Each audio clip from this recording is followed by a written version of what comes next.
Sebetulnya yang demikian tidak adanya perbedaan pendapat yang ada, sebetulnya menghadirkan kebersamaan yang ada. Dan hal yang mungkin terjadi bahkan di era sekarang, artinya ketika kita mendapati ulama berbeda pendapat, maka kita bisa bijak dalam mengambil kesimpulan. Saya pernah dapati kasus di MUI, ada seorang ibu itu berselisih dengan suaminya dan pernah berkali-kali suaminya mengucapkan bisa bergabung, insya Allah. Di sana saya sampaikan salah satu tokoh saya pernah sebutkan, kemudian kenapa beliau menyimpang, saya detailkan tadi, dan poinnya memang di pemahamannya. Jangan sampai terjebak ke tokohnya, karena pemahaman bisa muncul di setiap orang. Artinya ketika tegas kita sampaikan ini menyimpang. Tapi ketika masih dalam koridor, maka kita hadirkan bahwa ini banyaknya apa Pak? Dia tanya, lalu bagaimana soal yang menuju gerak-gerak pas tasyahud, gerak-gerak itu gimana Ustaz? Nah, lagi-lagi ketika seorang Ustaz kurang dalam memahami suatu ilmu dengan maksimal, akhirnya jawabannya pun tidak tepat. Ustaznya jawab apa? Nah itu batal sholatnya. Kata Ustaz tersebut, orang yang gerak tasyahudnya begini-begini, batal sholatnya. Karena pasti kita lihat ada orang lain berbeda pemahaman dengan kita, tanyakan dulu penyebabnya apa. Kalau kita tidak paham, tanyakan kepada ahli, kepada ulama-ulama yang ada di sini, pada ustaz-ustaz kiai-kiai yang tak percaya. Fasalu ahla dzikri in kuntum la ta'lamun. Tanyakan kepada yang ahlinya, kalau tidak tahu. Artinya apa? Ketika lihat perbedaan, yang pertama adalah cari tahu kenapa bisa berbeda. Bukan ketika berbeda, oh dia aliran ini, oh dia ikut itu radikal, oh dia ikut nenek moyang, oh dia ikut ini, jangan seperti itu.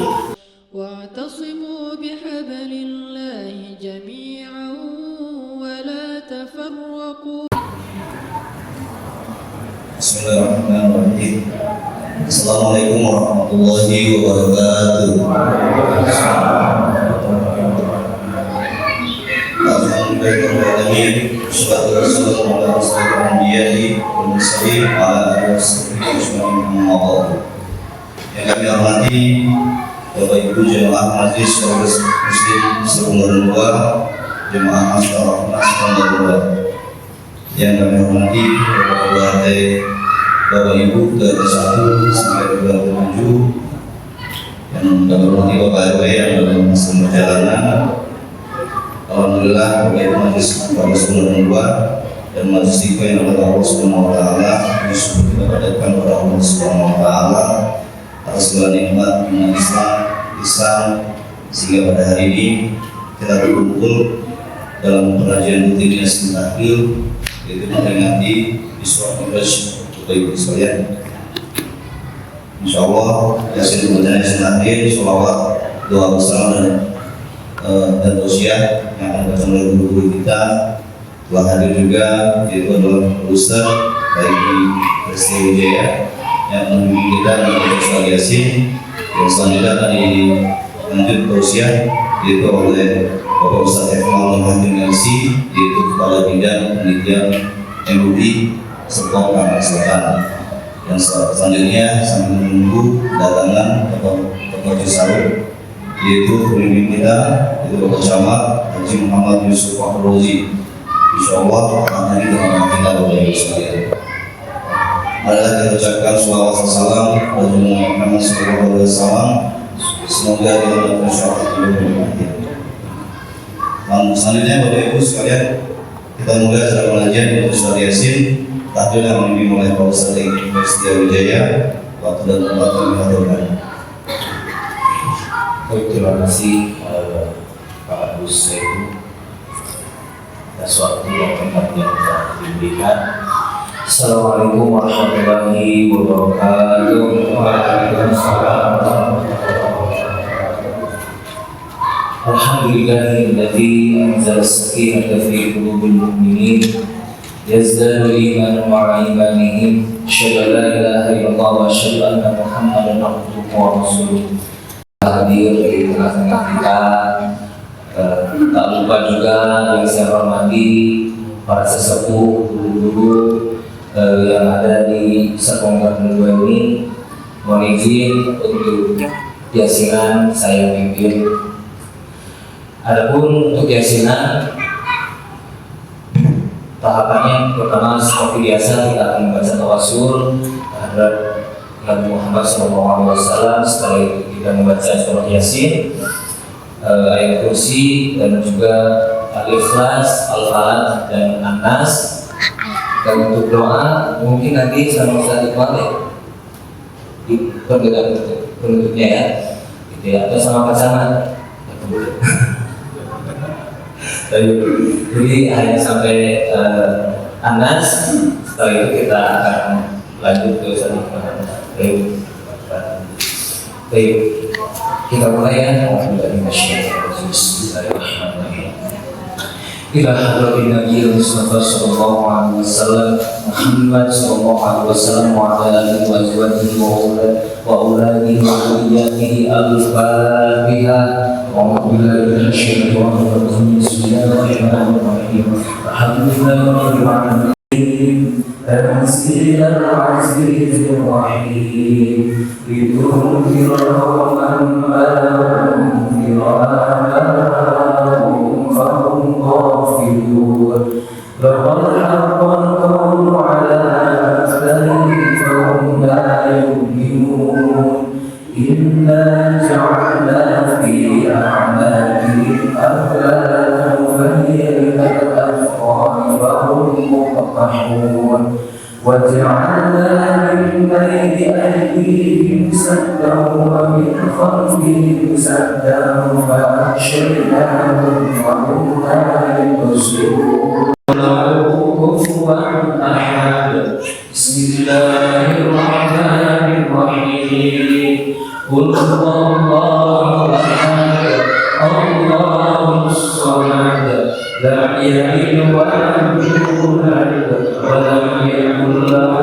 كفوا أحد بسم الله الرحمن الرحيم قل هو الله أحد الله الصمد لم يلد ولم يولد ولم يكن له كفوا أحد بسم الله الرحمن الرحيم قل أعوذ برب الفلق من شر ما خلق ومن شر غاسق إذا وقب ومن شر النفاثات في العقد ومن شر حاسد إذا حسد بسم الله الرحمن الرحيم قل أعوذ برب الناس ملك الناس إله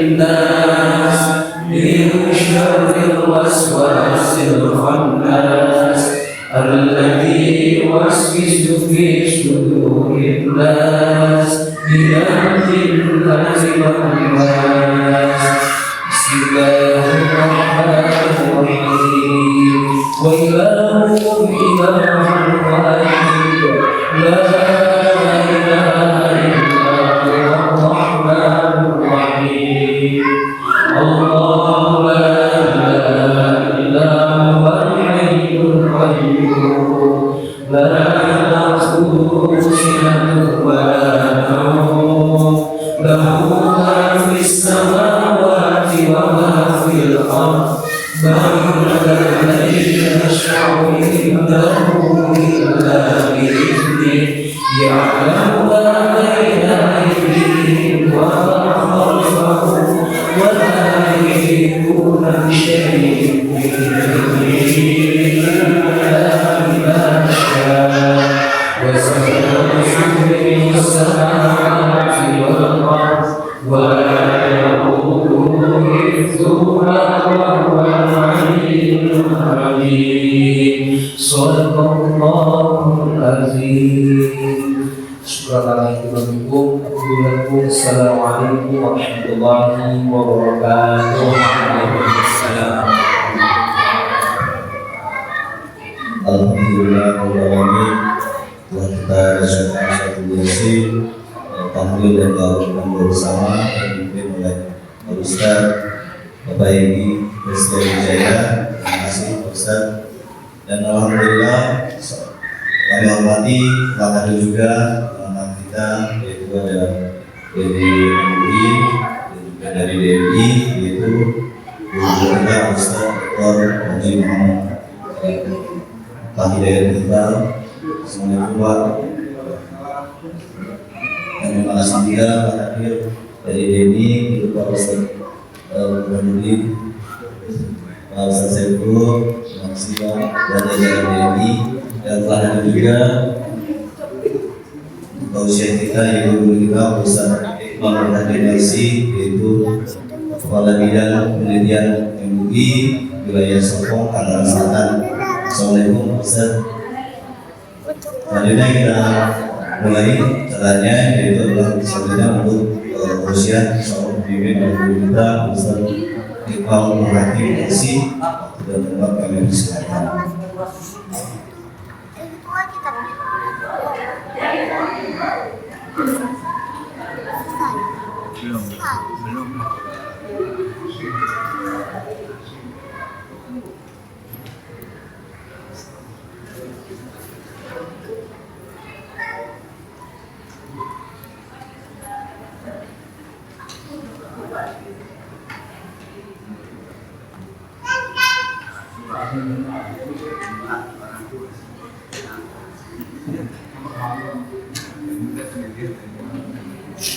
Assalamualaikum warahmatullahi wabarakatuh.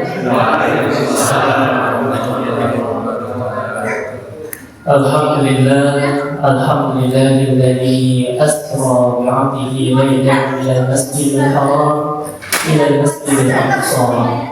Alhamdulillahilladzi ashrafana bil iman wal islam. Assalatu wassalamu ala nabiyyil karim rasulina amin Sayyidil Mustafa Muhammadin sallallahu alaihi wasallam wa ala alihi wa ashabihi wa man tabi'ahum bi ihsan ila yaumiddin, amma ba'd. Alhamdulillah, kita bersyukur kepada Allah Subhanahu wa taala yang mempertemukan di tempat ini terketuk hati kita dari sekian banyak hamba Allah yang ada. Kalau kita lihat di luar sana begitu luas, begitu banyak hamba Allah yang saat ini mungkin sedang merasakan ketakutan, saat ini detik ini mungkin merasakan kesedihan, saat ini mungkin merasakan kesakitan, dan tidak sedikit juga hamba Allah yang saat ini sedang tenggelam dalam kelalaian. Maka Masya Allah, alhamdulillah kita bersyukur kita dipilih oleh Allah satu dari sekian banyak hamba-hamba Allah yang ada tertentu hatinya untuk sampai di tempat ini. Alhamdulillah. Pun salawat dan salam semoga selalu tercurah kepada Nabi Muhammad sallallahu alaihi wasallam beserta keluarganya, para sahabatnya, dan semoga rahmat serta keselamatan itu tercurah pula kepada kita selaku umatnya hingga yaumil akhir. Amin amin ya rabbal alamin. Para jemaah yang dimuliakan oleh Allah Subhanahu wa taala, para guru yang mulia, para asatidz, para alim ulama, para pejabat pemerintah, jamaah, bapak ibu yang semoga kita semua di tempat ini dimuliakan oleh Allah Subhanahu wa taala. Amin amin ya rabbal alamin. Alhamdulillah kita dipertemukan dalam rangka mengingat peringatan, tujuannya untuk mengingat bagaimana luar biasa peristiwa Isra dan Mi'raj. Dan ketika diingatkan tentang Isra Mi'raj, kita pun teringat sebentar lagi akan mendatangi bulan suci Ramadan. Sehingga ketika kita ingat, yang dipersiapkan tidak sekedar hanya persiapan kita meninggalkan maksiat. Ulama kita mengatakan dengan istilah taqalli, mengosongkan diri dari hal-hal yang buruk. Tidak sekedar kita berbanyak ibadah, bagus tentunya, tapi jangan sampai berhenti di situ. Jangan sampai sekedar banyak ibadah semata. Ulama kita mengatakannya dengan istilah tahalli, mengisi dengan kebaikan, ibadah yang baik, tilawah ditingkatkan, mulai dibersihkan debu-debu di Quran kita yang selama ini mungkin diletakkan lama sekali di atas rak misalnya. ataupun mengisi ibadah-ibadah yang lain. Tidak sekedar itu pun, tidak sekedar berikhtiar untuk mencapai tajali, mencapai dekat dengan Allah, ma'rifatullah. Dan ma'rifatullah jemaah sekalian itu bukan berarti orang yang bisa terbang. Ini banyak salah paham masyarakat itu. Orang yang ma'rifatullah bukan orang yang bisa menerawang atau bisa melakukan hal-hal yang mistik. Pernah saya menghadap salah satu orang yang bisa dikatakan aliran sesat di daerah Melati Mas, PSD di sana sedikit. Yaitu kami melakukan pembuktian di saat itu karena dibilangnya guru kami Ustaz itu sudah ma'rifatullah, sudah bisa pulang pergi ke Saudi dalam waktu singkat, Masya Allah. Sudah bisa dan bencananya adalah dibilang sholatnya ya sholat di dalam hatinya yang sholat. Saya bilang padahal sholat ibadah jasmani dari mana? Sampai saya katakanlah hatinya sholat seandainya misalnya saya. Tapi hati yang suci mana yang bisa tetap tinggal jasad yang tidak sholat? Itu kan logika atau cara berpikir jernih yang bisa dipahami oleh setiap muslim dan mukmin. Dan saat saya datang ya dia datangkan kurma dalam waktu singkat, tapi ketahuan juga bohongnya. Apakah setelah itu kajiannya berubah? Tidak, saya terancam teroris. Dan itu yang terjadi di masyarakat kita. Karena yang apa sih ma'rifatullah itu? Ma'rifatullah ketika kita ibadah betul-betul ta'budullah ka'annaka tarahu fa in lam takun tarahu fa innahu yarahu. Ini satu lagi. Beribadah ketika kita ibadah membayangkan seakan-akan sedang melihat Allah, seakan-akan. Jika tidak mampu, maka kita yakin Allah sedang melihat kita. Sesederhana itu sebetulnya. Sehingga pasti kita kalau orang yang sudah ma'rifatullah itu sangat bahagia anak-anak Allah. Bahagia ini masih berubah sekalian. Dan ketika berzikir kepada Allah tidak sekedar saja takbir. Kalau kita lihat kadang ada orang yang sekedar mengejar takbir kan. Mengejar takbir besar pokoknya subhanallahnya 33 kali. Yang ditakbirkan 33 kali. Ini kayak kerja bolos, kok masuk jalan. Alhamdulillah ini juga sama, kejar-kejaran sama waktu. Tapi orang yang sudah ma'rifatullah akan nikmati subhanallah, subhanallah, subhanallah. Hakikat ma'rifatullah sederhana. Tapi jangan sekalian terlepas dari 3 hal tadi, persiapan kita mengingat Isra Mi'raj, persiapan kita di bulan Sya'ban saat ini, persiapan kita menjelang Ramadan, tidak sekedar meninggalkan maksiat, tidak sekedar meningkatkan ibadah, tidak sekedar mencapai ma'rifatullah yang lurus, akan tetapi harus diiringi ketiganya dengan menambah ilmu dalam ibadah. Kenapa harus menambah ilmu Ustaz? Supaya jangan sampai kita beribadah tapi hati kita masih jauh daripada ibadah yang dimaksudkan, ketenangan hati yang ada. Sehingga kalau orang belajar ilmu, tidak akan lagi nanti pas Ramadan berdebat jemaah sekalian soal tarawih 8 plus 3 atau 20 plus 3 ini. Yang 20 lihat 8 kurang aliran apa? Gitu kan? Yang 8 lihat 20, 20 itu buru-buru itu, atau yang nggak sah. Ini saling serang. Padahal sesederhana kalau kita kaji keduanya diriwayatkan oleh satu orang yang sama, baiknya orangnya sama, namanya As-Sa'id bin Yazid. As-Sa'id bin Yazid ini punya 2 riwayat yang masyhur. Satu riwayat Imam Baihaqi, yang satu riwayat Imam Malik di kitab Al-Muwatta. Satu riwayat As-Sa'id mengatakan kami sholat di masanya Umar, di masa Khalifah Umar, para sahabat dan tabi'in melaksanakan sholat qiyamul Ramadan, qiyamul lail Ramadan maksudnya tarawih itu sebanyak 8 rakaat ditambah 3 witir. Riwayat lain mengatakan orangnya sama saya juga mengatakan kami sholat di masanya Khalifah Umar bin Khattab melaksanakan sholat qiyamul Ramadan sebanyak 20 rakaat plus 3 witir.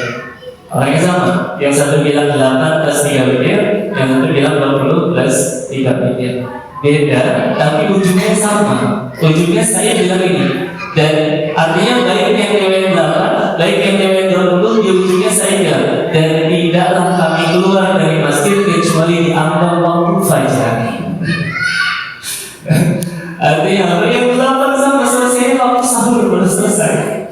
Yang 20 sahabat Umar bin Khattab sampai selesai subuh atau dalam hari sampai waktu sahur. Artinya bukan soal angka sebetulnya, tapi soal kualitas bagaimana meningkatkan malam Ramadan. Sesederhana itu. Artinya yang 8 sok maka silakan, yang 20 silakan. Yang penting keduanya bagaimana memaksimalkan kehidupan malam Ramadan. Sesederhana itu.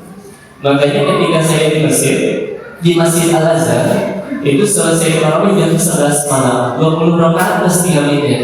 Tapi selesai jam 11 malam.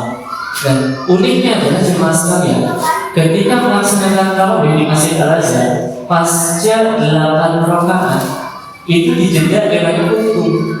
Kenapa di bahasanya saja utuh? Kuliah di dunia aslinya 30 menit.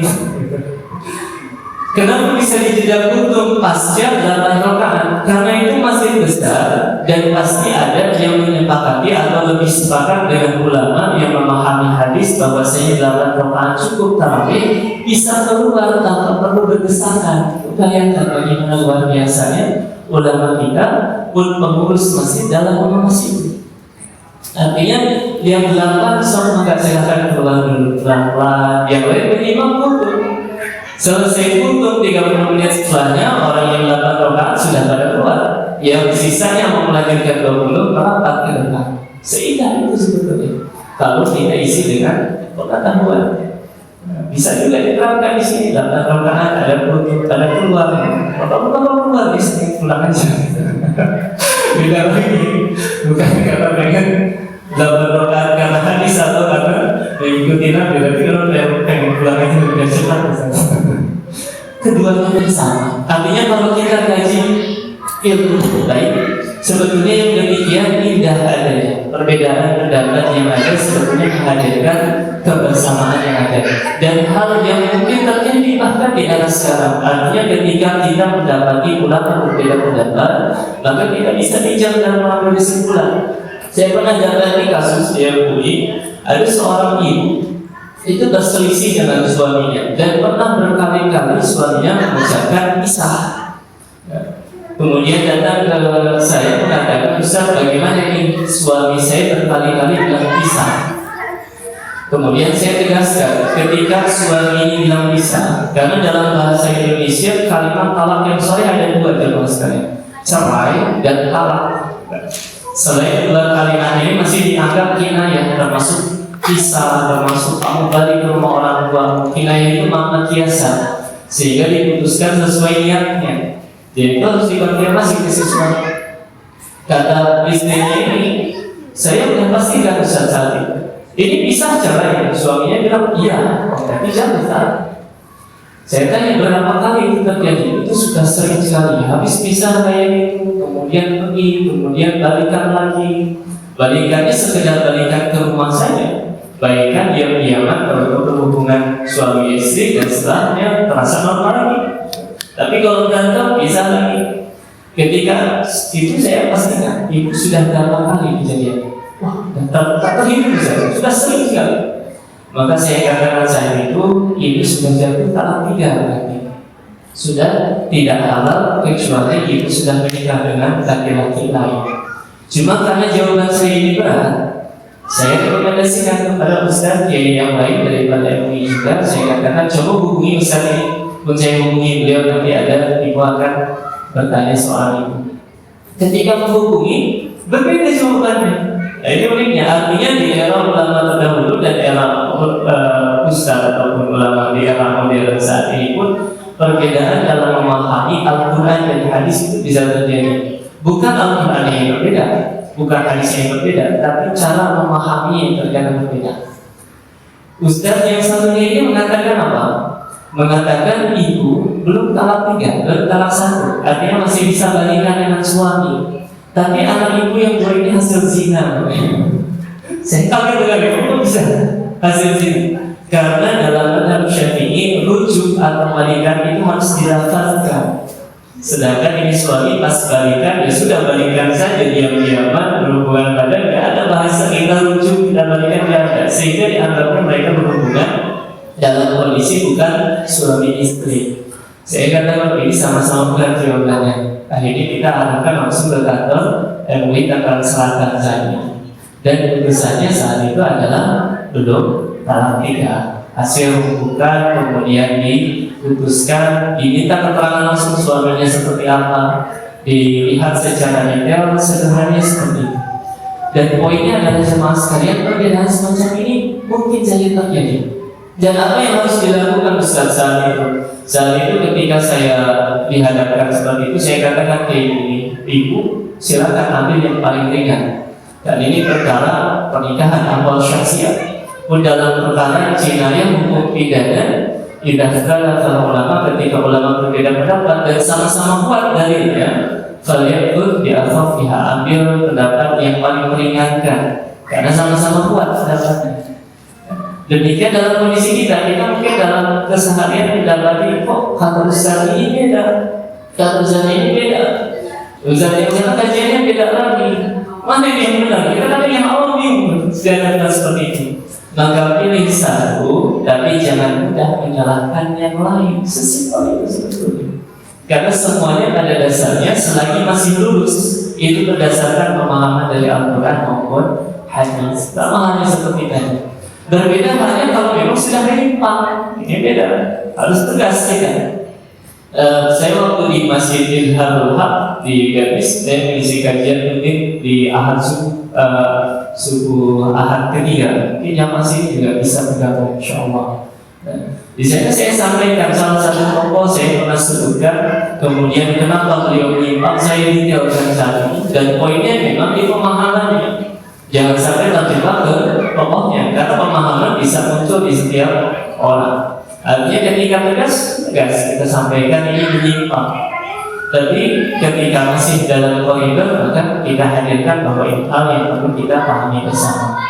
Termasuk ketika seorang besar belum memahami dengan baik, itu betul harus diluruskan. Saya pernah dapati kakek dari istri saya itu terusir dari masjid jemaah gara-gara terunjuk. Gara-gara terunjuk terusir dari masjid. Kok bisa seperti itu?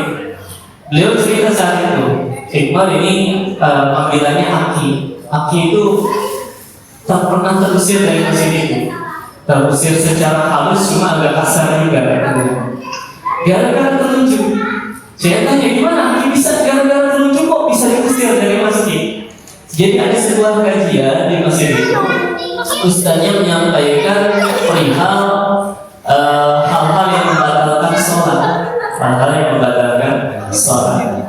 Dan di sesi tanya jawab itu jamaah yang bertanya, Ustaz bagaimana? Tadi kan Ustaz sampaikan orang kalau banyak bergerak ketika sholat, nah ini pas sekali dengan momen Isra Mi'raj, orang kaitannya dengan permasalahan sholat. Ini penanya bertanya, kalau orang banyak gerak dalam sholat kan batal sholat. Dan dalam mazhab Syafi'i bergerak 3 kali berturut-turut itu sudah dianggap banyak. Artinya lebih dari 3 batal sholat. Terus pertanyaannya apa Pak? Dia tanya, lalu bagaimana orang yang sholatnya menuju gerak-gerak pas tasyahud? Pas tasyahud gerak-gerak itu gimana Ustaz? Nah lagi-lagi ini, ketika seorang Ustaz kurang dalam memahami suatu ilmu dengan maksimal, akhirnya jawabannya pun tidak tepat. Ustaznya jawab apa? Nah itu batal sholatnya. Karena Ustaz tersebut orang yang gerak tasyahudnya begini-begini batal sholatnya karena pasti lebih dari 3 kali, kata Ustaz tersebut. Nah kemudian si penanya ini nggak berhenti di situ. Dia tanya lagi, lalu bagaimana kalau di jamaah kita ada yang seperti itu? Bagaimana jika di jamaah kita ada yang seperti itu? Nah Ustaz tersebut mungkin karena keterbatasan ilmu yang beliau sampaikan, yang demikian jalan sholat di masjid ini karena itu akan mengganggu jamaah yang lain. Insyaallah. Nah akhirnya kakek dan istri itu bilang, setelah itu Aki nggak ke masjid itu lagi. Saya tanya, itu sampai sekarang Aki? Ya enggak. Terus gimana bisa ke masjid itu? Orang ketika sering sholat di masjid ini, Masya Allah jamaah saya, beliau sering, bukan sering, setiap waktu selagi ada kesempatan beliau ke masjid. Sehingga ketika beliau sadar, saya kok nggak boleh ke masjid ini lagi, hanya karena terunjuk saya gerak-gerak pas tasyahud. sedangkan masjid lain jauh, musola pun jauh, keterbatasan umur pun tidak mampu untuk menempuh perjalanan yang cukup jauh dalam 5 waktu. Sehingga beliau akhirnya berusaha sholat di rumah, tapi kondisi hati gelisah. Kondisi hati gelisah, karena biasanya di masjid kalau sholat di rumah, tinggal masjid terdengar, pasti gelisah beliau. Akhirnya beliau punya perpustakaan sederhana, beliau buka kitab-kitabnya, ketemu hadisnya jemaah sekalian. Hadis lebih yang mana hadis itu menunjukkan Rasul yarfa'u asabi'ahu wa yuharrikuhu. Rasul ketika tasyahud mengangkat telunjuknya dan menggerak-gerakannya. Apa yang beliau lakukan? Beliau datang ke rumah ketua DKM. Beliau datang ke rumah ketua DKM, beliau sampaikan, Ustaz, ini mohon maaf, saya kemarin sederhananya diceritakan detailnya, saya tidak boleh ke masjid itu lagi, tapi ini ada hadisnya, ini dari Nabi, sehingga saya tidak minta yang macam-macam pada DKM. Ketua DKM cukup nanti jadi saksi saya di akhirat. Kalau Allah tanya kenapa saya tidak pernah ke masjid lagi, dan ketua DKM jadi saksinya, ini penyebabnya. Ayo ketua DKM mau ini dan repot kalau di akhirat saya banyak urusan. Mending kita selesaikan di sini saja. Akhirnya dikumpulkan, disampaikan, disederhanakan. Akhirnya ustadznya pun sederhananya meminta maaf. Nah, dia akhirnya bertanya ke saya, Ikhwan sebetulnya bagaimana itu soal menunjuk itu? Kok ada yang cuma diangkat, kok ada yang digerak-gerakkan? Dan ini yang ingin saya sampaikan, bahwa ilmu penting meningkatkan pengetahuan kita, sehingga dalam beribadah kita nyaman saja. Melihat ada samping kita telunjuknya mengangkat, ya sudah. Melihat samping kita telunjuknya bergerak-gerak, ya sudah. Yang menjadi masalah kenapa kita melihat yang samping kanan kiri kan? Cukup bertelunjuk kita ya, enggak gitu. Nah, poinnya adalah dia menanyakan bagaimana itu bisa terjadi. Maka saya katakan itu riwayatnya dari As-Sa'id, dari Wa'il bin Hujr. Wa'il bin Hujr itu meriwayatkan kepada Khulaid. Khulaid meriwayatkan kepada anaknya Asim bin Khulaid. Asim bin Khulaid meriwayatkan kepada orang. Ada 12 orang yang jalur riwayatannya sahih. Ya, 12 orang jalur riwayatannya sahih. 11 mengatakan ketika tasyahud Rasul hanya mengangkat telunjuk. Ya kalau yang selesai. 11 orang dan 12 terpercaya. 11-nya bilang hanya mengangkat. Yang satu namanya Zaidah bin Qudamah. Dia mengatakan bahwasanya Rasul tak hanya mengangkat, wa yuharriku, tapi juga digerakkan. 12-nya terpercaya. 11 bilang cuma diangkat, 1 bilang digerakkan. Sehingga saya katakan kepada kakek waktu itu, sehingga wajar di Indonesia mayoritas hanya mengangkat telunjuknya saja ketika tersebut, karena 11 banding 1, wajar 11 enam. Tapi permasalahannya, kenapa masih ada ulama yang menganggap menggerakkan yang membuat? Ini pun perlu kita pahami.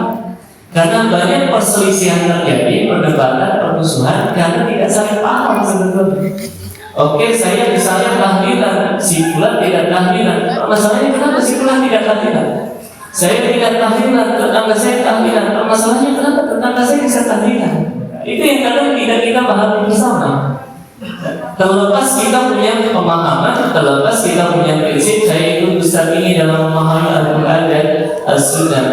Si fulan mengikuti ulama A misalnya dalam memahami Al-Quran dan Sunnah, dan katakanlah berbeda, tapi seandainya saling memahami, kita akan indah.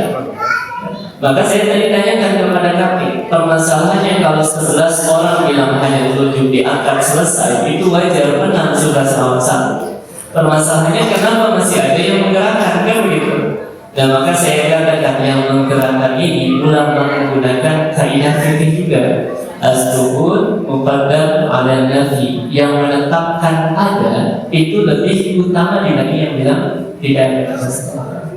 Maksudnya gimana Ustaz? Yang bilang ada lebih utama dibanding tidak ada.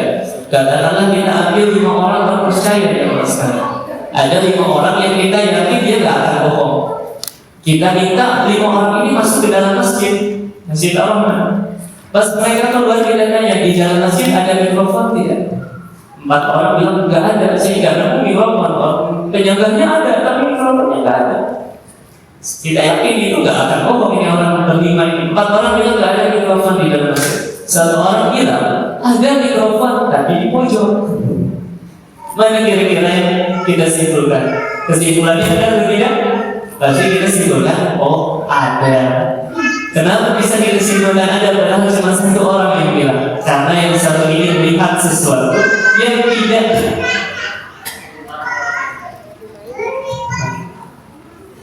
Karena 1 orang ini melihat sesuatu yang tidak dilihat oleh 4 orang yang lain. Makanya kenapa meskipun 11 dari 11 bilang Rasul hanya telunjuknya angkat saja selesai. Wajar mayoritas di Indonesia cuma angkat. Masalahnya masih ada ulama yang mengatakan yang unggul menggerakkan. Kenapa? Karena yang satu ini melihat sesuatu yang tidak dilihat oleh yang lain. Itu luar biasa yang ulama kita. Dan kalau kita memahami ini kan betul salah. Oh itu bergerak telunjuknya ikut hadis Nabi pun ikut ulama yang memahaminya hadis yang sahih. Oh ini telunjuknya cuma diangkat saja karena memang riwayat yang paling banyak cukup diangkat selesai dan ulamanya pun banyak selesai. Dan ini masalahnya tidak mengurusi sholat orang lain. Dan ini yang perlu kita hadirkan bersama, menambah pengetahuan sehingga dalam beribadah kita akan tenang, tidak mengurusi orang lain, pun lebih memperbanyak peningkatan pengetahuan kita terhadap ibadah itu sendiri. Dan ini perlu dihadirkan baik dari jamaahnya maupun dari pengurusnya, pengurus yang betul-betul bisa merangkum dan keseluruhan adanya, sehingga pengetahuan itu termasuk dalam rangka meluruskan salat. Islamnya salat kaitannya dengan salat, karena mungkin akan lebih banyak kita bahas tentang ini. Meluruskan salat sederhana betul. Masih kita dapati di beberapa masjid masih bermasalah cuma soal masalah meluruskan salat cuma sekali. Yang satu ingin yang satunya makin jauh merasa risih atau begitu. Tidak kadang-kadang geser lagi, tidak lagi geser, injak aja dengan kakinya kan. Atau sengaja dilebarin kakinya sama tangan itu pernah saya dapati. Mungkin tidak boleh, saking tidak boleh banget, jadi sengaja kakinya lebar-lebar, tangannya pun sengaja dilebarkan supaya orang bisa makin agak meter. Pas di tengah sholat baru dia agak rapat, gitu kan, supaya masih ada celah ataupun dalam hal ini supaya nggak nempel. Dan itu gimana bisa seperti itu? Karena masih kita dapati orang berselisih hanya masalah ini.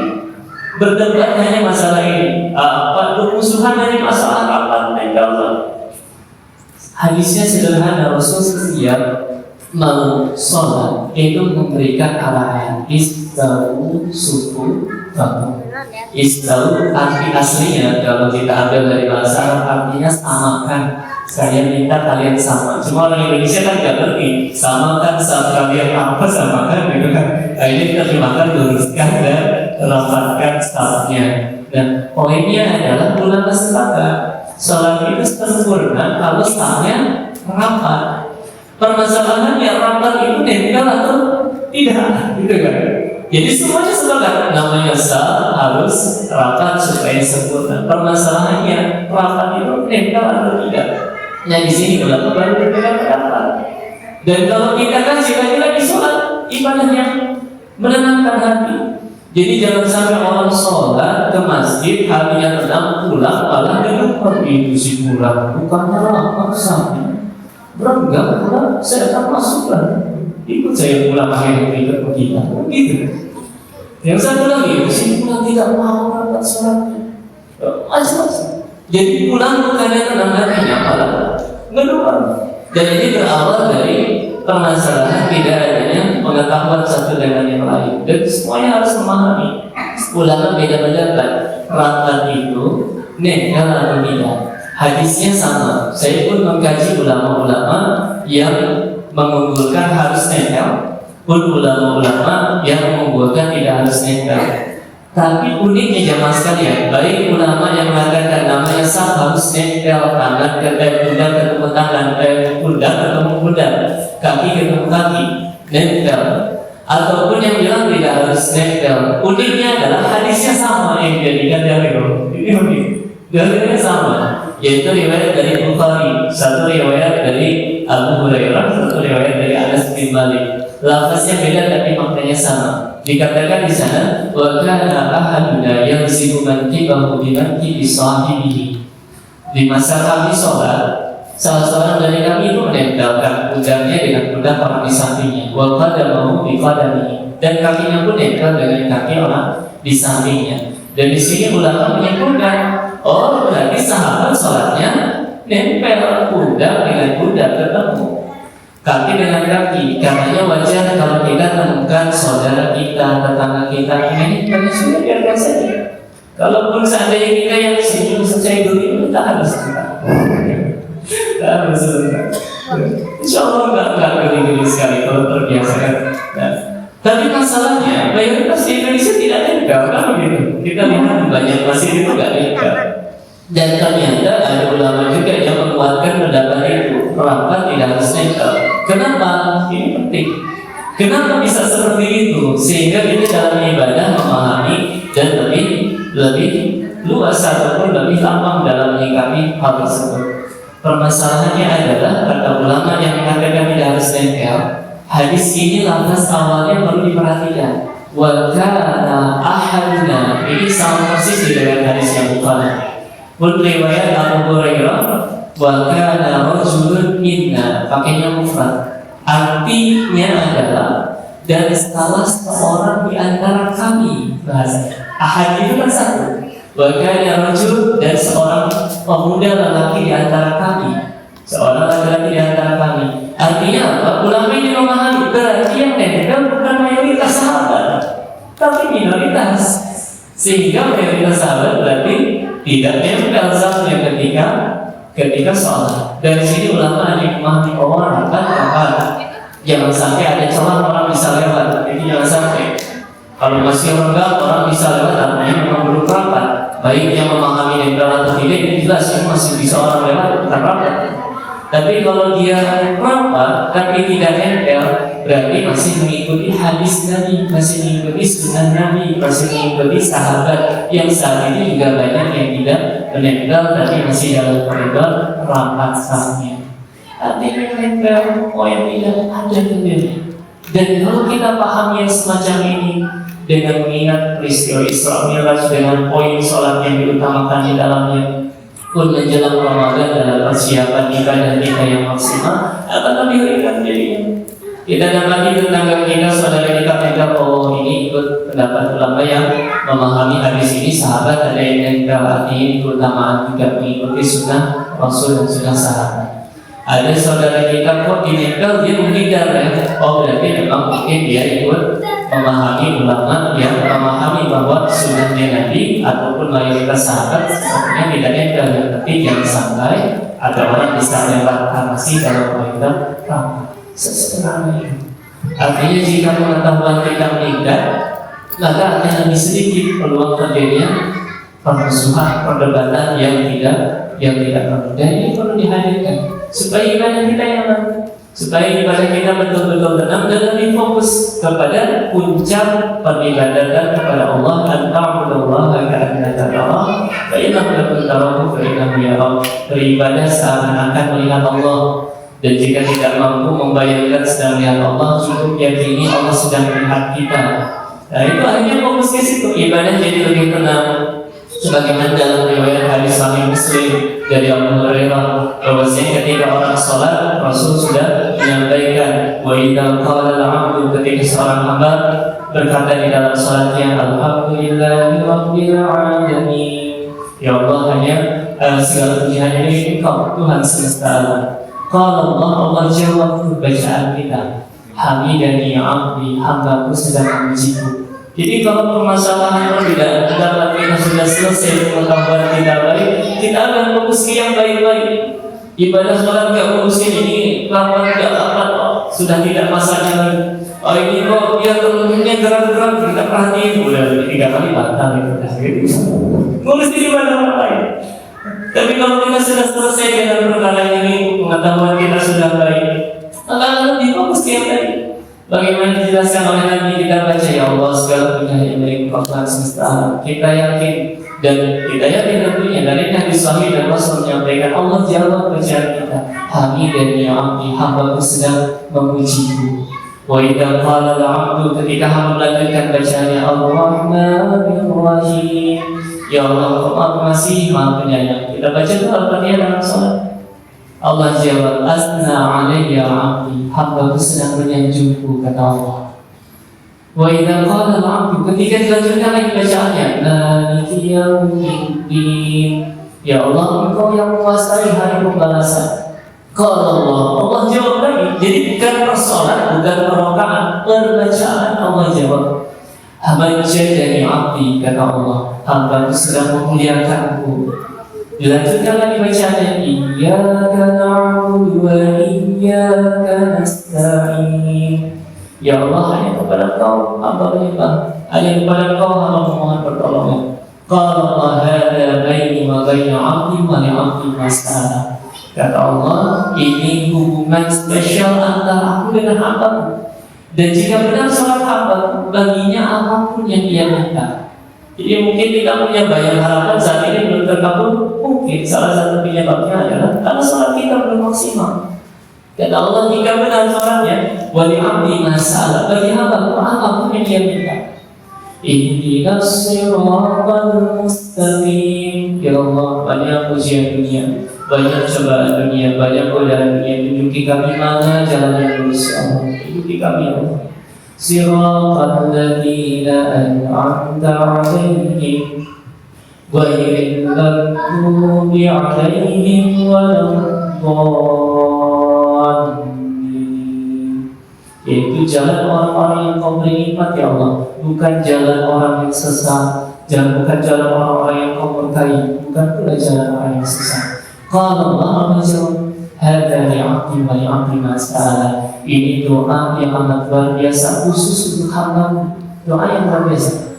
Dan jika benar sholatnya, baginya apapun yang dia minta. Jadi benar-benar terutama sholat. Jadi dalam negara Isra Mi'raj, jangan sampai kita sekedar disibukkan dengan hafalan Masjidil Haram, Masjidil Aqsa, Sidratul Muntaha, balik-balik dekat Nabi Musa, masukkan 50 jadi 5, alhamdulillah. Kalau balik lagi mungkin berkurang lagi, gitu kan, kaidah bahaya.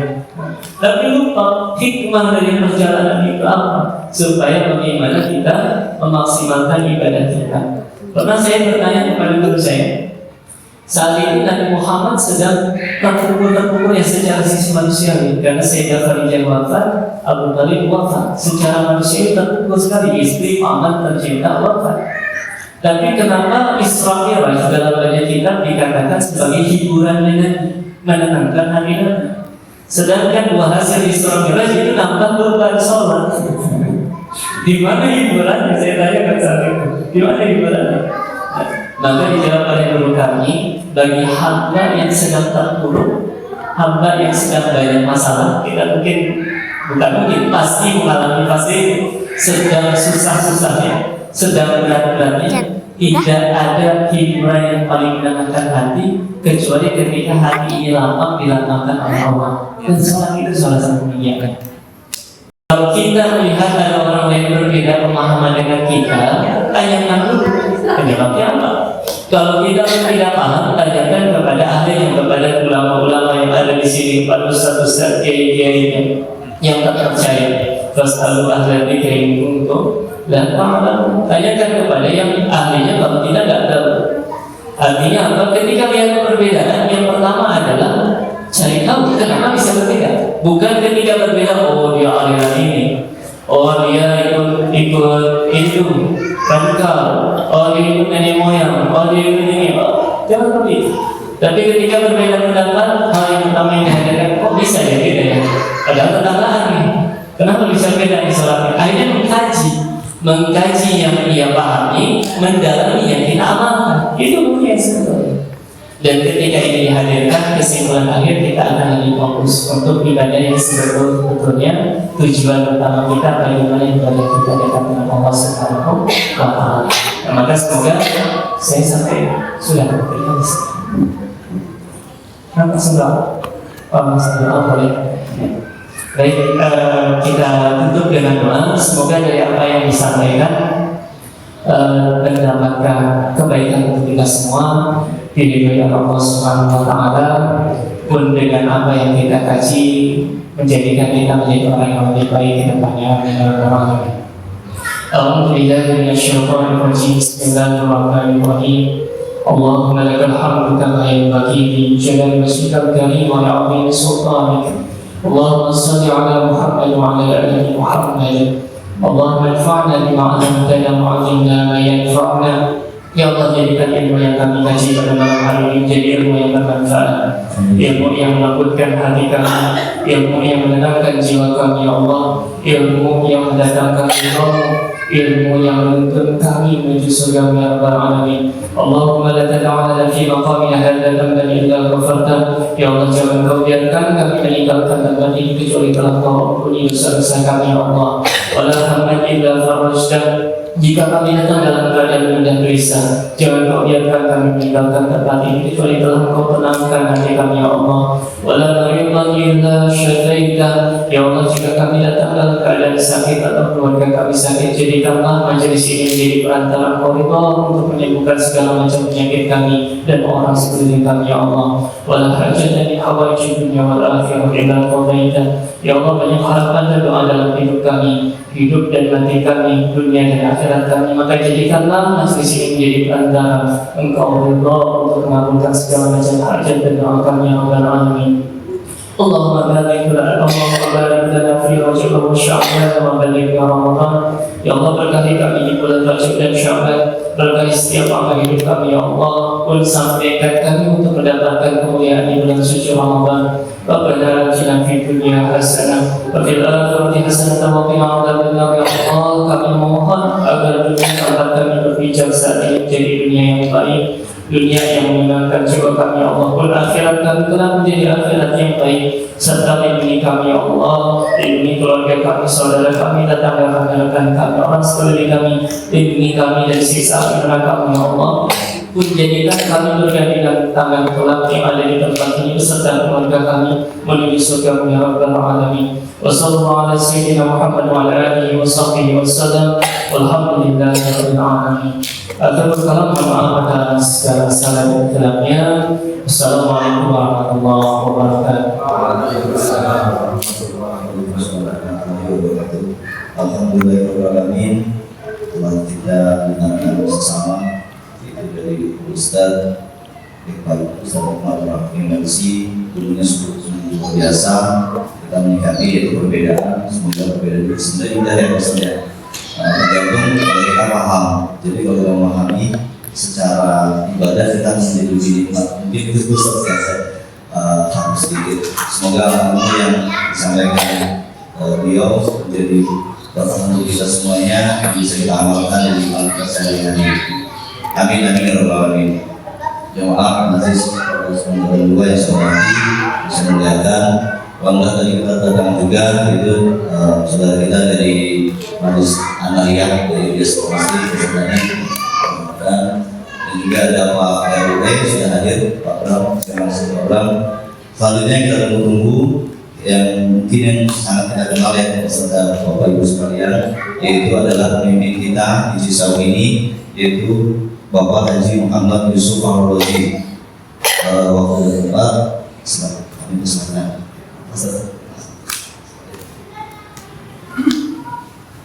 Nah, Bapak kita lanjut dengan sharing session. Nanti setelah sharing session mungkin kita bisa tanya jawab dengan Bapak Camat, Bapak Rozi, dan juga Bapak Ustaz. Sedia untuk menemani Ustaz. Oke. Waktu dan tempat saya persilakan. Assalamualaikum warahmatullahi wabarakatuh. Alhamdulillah, wassalatu wassalamu ala rasulillah Muhammad Aminah. Nama Badu yang sama-sama kita hormati Ketua RW 10 Desa Sulanita Pak Bram, terima kasih. Yang saya hormati Ketua DMI Keamanan Saud Bapak Haji Saiful Mewah beserta jajarannya, yang saya hormati Bapak Ustaz Egi Bestia SI Kom, Ketua RT 06, terima kasih. Saya hormati Ustaz Iqmal Nur Hakim MC, Ketua Bidang Papua MI Serpong. Sudah diadakan, alhamdulillah sangat indah Islam itu sebetulnya kita bisa mengalaminya. Insya Allah kita untuk bisa mempersiapkan bulan Ramadan, masing-masing kita bisa membuat tebal iman dan juga dapat dan dalam itu kita bisa mempersiapkan Ramadan sehingga kontraknya program ini semoga kita semuanya bisa laksanakan sebaik-baiknya. Yang saya hormati juga para jamaah, para ketua RT yang ada di lingkungan RW 010 Desa Sukarita, dan juga Bapak Ibu semuanya di bawah acara Pak Edgar Bima sebagai panitia penyelenggara kegiatan peringatan Islam Mi'raj yang alhamdulillah sudah sama-sama melaksanakan kegiatan ini. Tentunya para tokoh masyarakat kalau ngomong izin tidak ada masa sebut satu memang tidak perlu lagi rasa memakan. Pak Dokter Hidayat izin biasa bergabung di sini saya kelihatan. Dan juga ini alhamdulillah ada jamaah juga dari DKM Masjid Izalul Haq, alhamdulillah model kita juga, saudara kita juga yang ada di Garis 04 Kelurahan Izalul.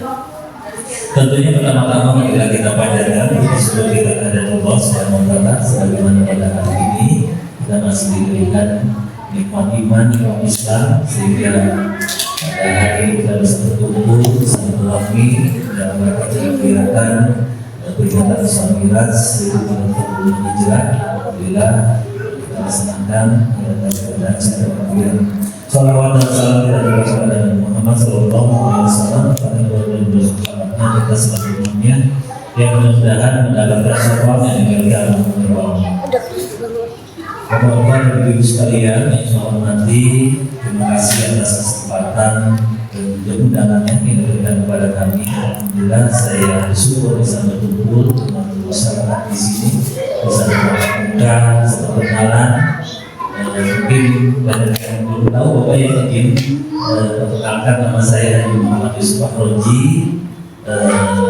Dan 2017 saya sudah bekerja di Kecamatan Sawi ini dari mulai sekretaris kecamatan jabat selama 3 tahun. 2020 akhir saya dipercaya untuk menjabat camat dari 2020 akhir 2020 akhir sampai sekarang alhamdulillah, dan senantiasa dalam hal kegiatan dan juga tugas saya melaksanakan tugas di kecamatan ini alhamdulillah. Dan berkat dorongan dari masyarakat, dukungan dari seluruhnya dari masyarakat yang ada di sini, kegiatan-kegiatan saya sangat bagus sekali. Beda dengan kecamatan lain, kalau di sini alhamdulillah yang saya rasakan masyarakatnya adem, kita bisa komunikasi, diskusi, semua persoalan kalau kita komunikasikan insya Allah akan mendapatkan solusi. Mudah-mudahan dalam pelaksanaan tugas saya di sini juga terus mendapatkan bantuan atau dukungan dari seluruh masyarakat. Tentunya sebagai masih orang yang makhluk yang banyak hilang dan banyak kurangnya, tentunya tentu saja saya apabila dalam hal saya adanya kekurangan ataupun adanya kehilapan ataupun pelaksanaan kegiatan di kecamatan belum ada saran untuk masukan kritikan, silakan sampaikan kepada saya yang ada di sini. Dan tentunya tadi sebelumnya berkaitan dengan saya dari nama saya dan juga tugas saya di sini, dan terkait dengan session ya, session sebetulnya tadi disampaikan sudah publik oleh Pak Ustaz kaitan dengan Islam Mi'raj ini. Mungkin alhamdulillah kita bisa menyaring ataupun memperdalam menerima tausiah tadi bahwa Islam itu adalah ibadah sebetulnya yang apalagi dengan zaman sekarang ini, zaman yang sudah banyak tindakan tertentu dalam satu wilayah dengan kehidupan ataupun dengan kebutuhan suatu kehidupan keluarganya. Kadang-kadang kita bukakan kampung, kita menempatkan yang lain, sehingga terjadilah kolaborasi antara budaya, antara pemahaman dan lain-lainnya. Ini menjadi satu tantangan. Kita harus bisa menerima antara satu dan dengan lainnya. Ini menjadikan satu hal yang mudah dalam ketika kita bisa menerima sesuatu dan ditambah dengan memberikan satu hal yang berarti 45 menit ditambah 12 sama dengan 12. Hah? Yang terpenting adalah kita bisa menjaga udah lama banget saling menghargai, menghormati, saling menghargai semua yang menjadikan satu prinsip ataupun menjadi keyakinannya. Apalagi yang tadi disampaikan, ketika ada perbedaan yang mungkin secara pemahaman, pengetahuan kita belum sampai ke arah sana, kita bisa meminta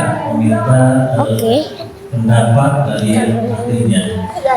Mungkin dalam hal dengan sekarang ini, kondisi sekarang sekarang kondisi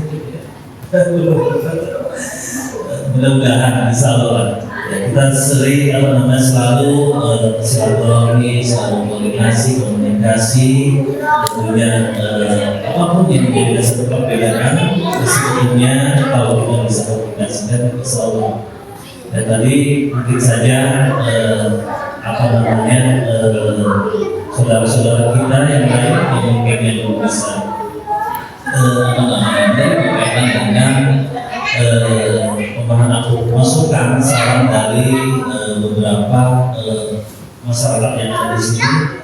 Ketika kita mungkin ada satu media ataupun satu pertemuan yang rutin, kita tidak membahas pada hal yang pokok terlebih dahulu. Kita mungkin bisa menyatukannya dengan kegiatan yang lain, kegiatan kemasyarakatan seperti kegiatan pertemuan rutin dan lain, sehingga dalam hal adanya satu kesatuan rasa bersama ataupun timbul persaudaraan yang kuat. Mudah-mudahan dengan adanya perkiraan tadi kita bisa lebih memahami terkait dengan persoalan yang mungkin tengah dihadapi sekarang ini.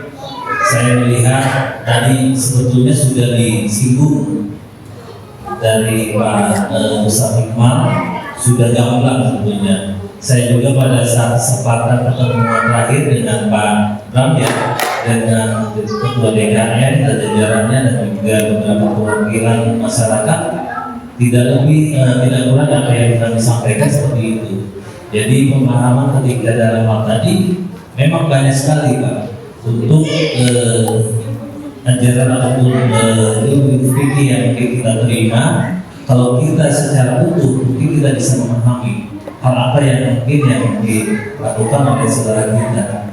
Tadi ketika ada 8 rakaat, 20 rakaat, dan juga ada yang pakai tapi tidak. Tapi penting adalah bagaimana kita menempatkan suatu pelaksanaan ibadah kita di dalam satu lingkungan.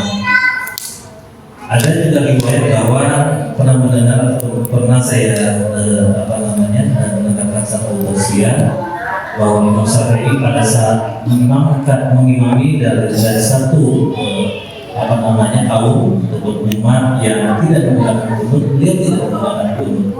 Padahal beliau itu mengajarkan ataupun menyampaikan bahwa sering melaksanakan sholat subuh itu menggunakan kunut. Tapi dengan menghargai daripada umat yang diimami itu, dia tidak menggunakan. Jadi sesuatu yang mungkin tadi kaitan dengan bagaimana kita menempatkan satu pelaksanaan ibadah ketika kita tetap pada prinsip pendirian kita untuk bisa sesuai dengan ajaran ataupun pemahaman kita yang kita terima dari guru kita, tetap keyakinan kita terhadap Allah Subhanahu wa Ta'ala, syariat yang tetap tetap pegang teguh, namun tidak mengurangi daripada apa yang tidak memberikan satu pendapat pun terhadap apa yang dilakukan oleh seseorang yang mungkin tidak pemahaman, bukan menjadi satu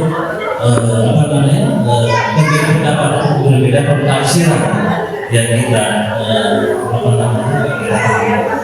mudah-mudahan dalam kegiatan ini bisa terus dilakukan sering untuk terus dimakmurkan masjid ini, supaya dalam hal ini juga kita bisa sering bertemu, silaturahmi, dan juga bisa memperkuat kaitan dengan persaudaraan kita. Karena saya dalam hal masjid ini ketika memang hanya digunakan untuk sholat kita bisa menggali kaitan dengan memperdalam kaitan dengan ajaran agama kita, dan kita bisa memperingati hari besar Islam yang ada ini, dan juga kita juga bisa lebih kepada kegiatan yang positif untuk bisa mengajar untuk meneruskan kaitan dengan budaya-budaya yang positif. Mungkin itu Bapak ya kita disampaikan. Ya sebetulnya dalam kegiatan ini lebih kepada sharing sharing saja, diskusi saja apa yang kita perhatikan ataupun tantangan yang dihadapi di rumah sini. Kami siap mendengarkan dan juga siap mencari solusi bersama-sama dengan masyarakat di sini. Mungkin itu saja yang saya sampaikan. Terima kasih. Wassalamualaikum warahmatullahi wabarakatuh.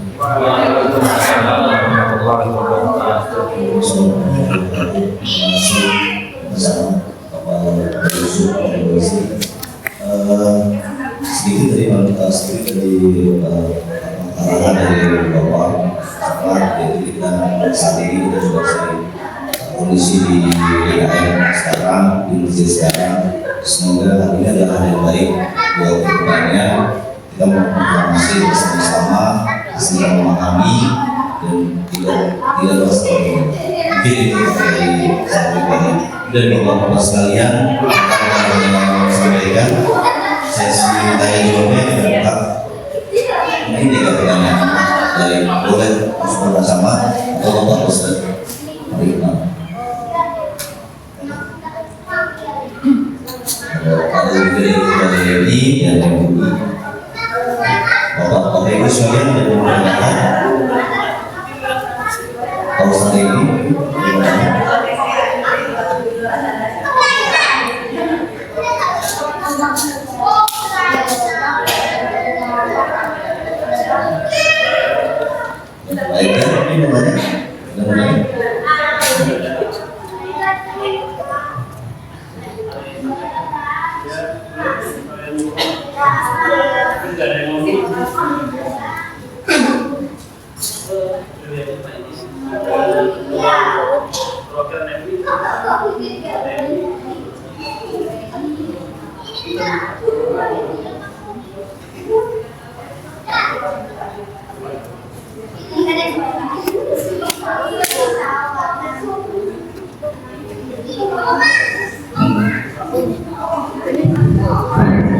Assalamualaikum warahmatullahi wabarakatuh.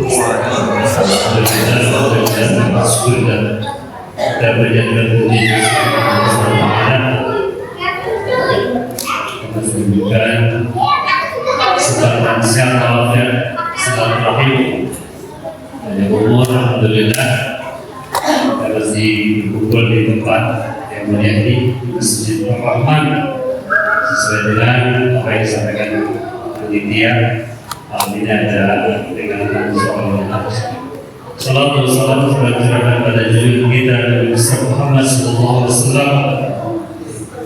Keluarganya Rasulullah kita kalau bacaman putra bacaman bapak-bapak sekalian. Karena tadi yang mau nanya nggak ada, jadi saya mau aja sama aja nanya juga sekalian yang bisa disampaikan.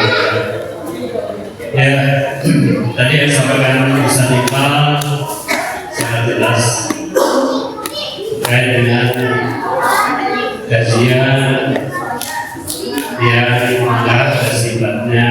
bagaimana toleransi itu dilaksanakan, bagaimana toleransi beragama itu kita terapkan di dalam sebuah komunitas tertentu.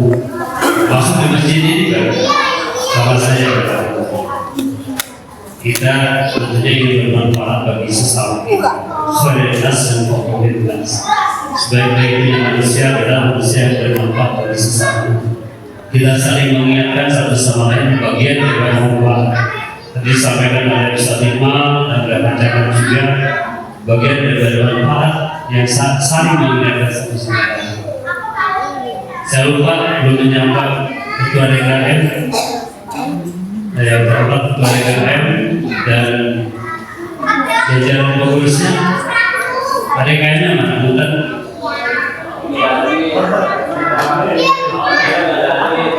Ada kayaknya? Gak hadir. Pengurus yang lain? Ya, tadi Pak Jamal baru bilang, yuk kita jadikan tempat ini tempat silaturahim. Jika ada satu masalah apapun kita bicarakan baik-baik, kita saling komunikasi satu sama lain. Tujuan tadi yang saya katakan segera harusnya kita simak bersama dan kita implementasikan dalam kehidupan kita di komunitas kita. Relatif mungkin di sini adalah para pendatang yang datang dari berbagai wilayah dan berbagai suku beragama. Nah di sini tempatnya salah satunya kita berbaur satu sama lain dan kita saling mengingatkan satu sama lain. Kalau kita tidak ada di sini, bagaimana kita bisa kenal dengan Allah? Dan jika ada masalah sesuatu, bagaimana kita memecahkan suatu masalah kalau kita tidak bisa ketemu satu sama lain? Jadi tadi sahabat Jamal, yuk manfaatkan guyub dalam satu komunitas salah di sini. Saya kira itu mungkin yang saya perlu ingatkan pada Bapak-bapak, Ibu sekalian yang memang mungkin tidak berangkat dari budaya, mungkin juga paham yang berbeda. Ya di sini tempatnya kita yang bisa berkomunikasi satu sama lain. Jika ada yang perlu dikaji secara lebih mendalam, kita punya ustaz. Ustaz Iqmal di sini, yang juga pengalaman bisa kita manfaatkan, kita bisa diskusi dengan beliau. Sehingga tidak ada hal yang sulit sebetulnya, tidak ada sulit.